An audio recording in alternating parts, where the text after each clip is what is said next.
आप सोच रहे होंगे 9 रूप तो देवी के होते हैं, फिर बहू? भाई बहू भी तो लक्ष्मी का रूप है। तो जब बहू के पैर पड़ने से घर में समृद्धि आती है तो और क्या क्या होता है, जरा देखिए। रामलाल और श्यामलाल 2 भाई थे।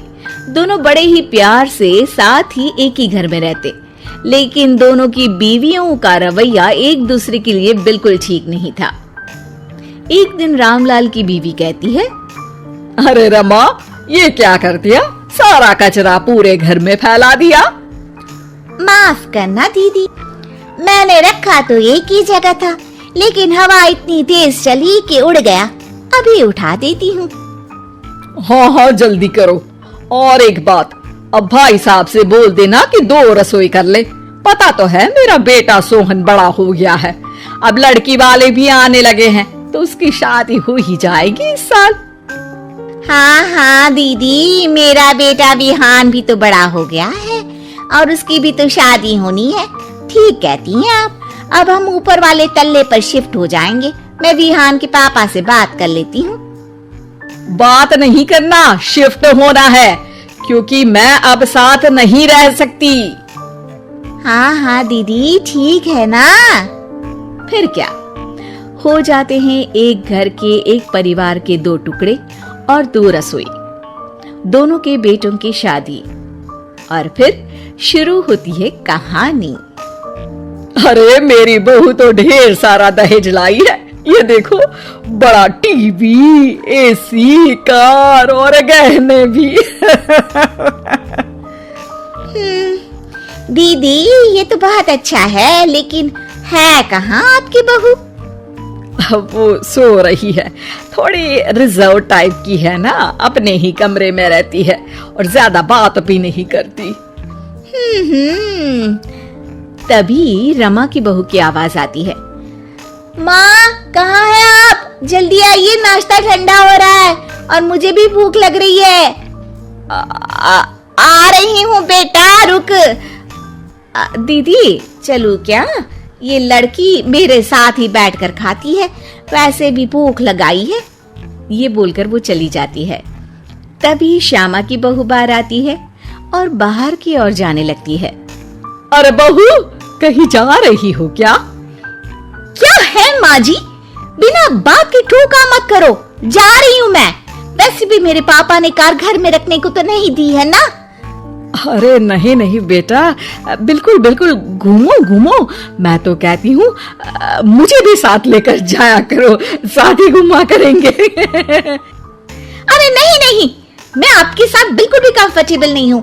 वैसे भी मैं शॉपिंग में जा रही हूँ, कहाँ आपको टांगती फिरूंगी। ये बोलकर श्यामा की बहू निकल जाती है।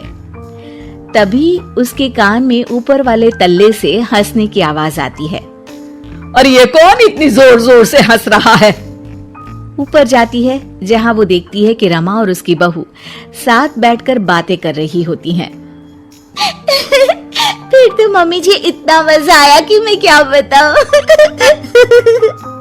हाँ हाँ बहू, सुनने में ही हंसी नहीं रुक रही। तू तो वहां मौजूद थी। तभी दोनों की नजर श्यामा पर पड़ती है। अरे ताई जी आइए ना, आइए। वो उनके पैर छूती है और फिर चाय बनाकर लाती है। श्यामा अकड़कर कहती है, अरे नहीं नहीं, मैं चाय वाय नहीं पीती, बस हंसने की आवाज आ रही थी तो सोचा बता दूं कि टीवी की आवाज धीमी कर लो। अरे टीवी, वो देखो दीदी, धूल खा रहा है, वक्त ही नहीं मिलता देखने का।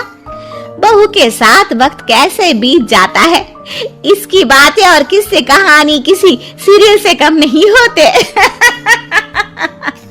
श्यामा को खुशहाल रमा को देखकर जलन होती है।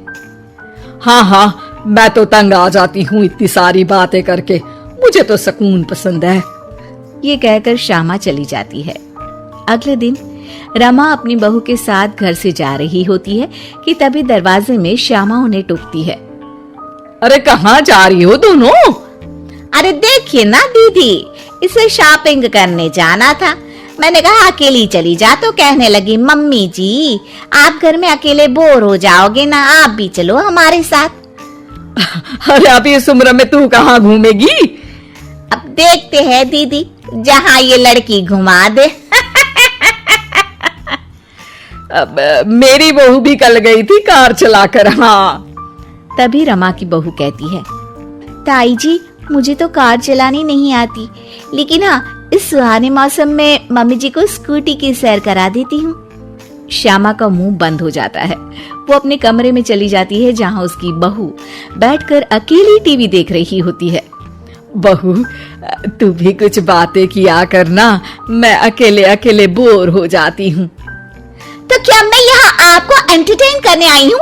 देखिए मम्मी जी, मैं तो सिर्फ ये कहना चाहती हूँ कि ये टीवी मेरे पापा ने दी थी, तो ये टीवी कल तक मेरे कमरे में लग जानी चाहिए, समझिए आप? ये बोलकर वो वहां से चली जाती है। श्यामा सोच लेती है कि वो अब ये सारी बातें अपने बेटे को बताएगी।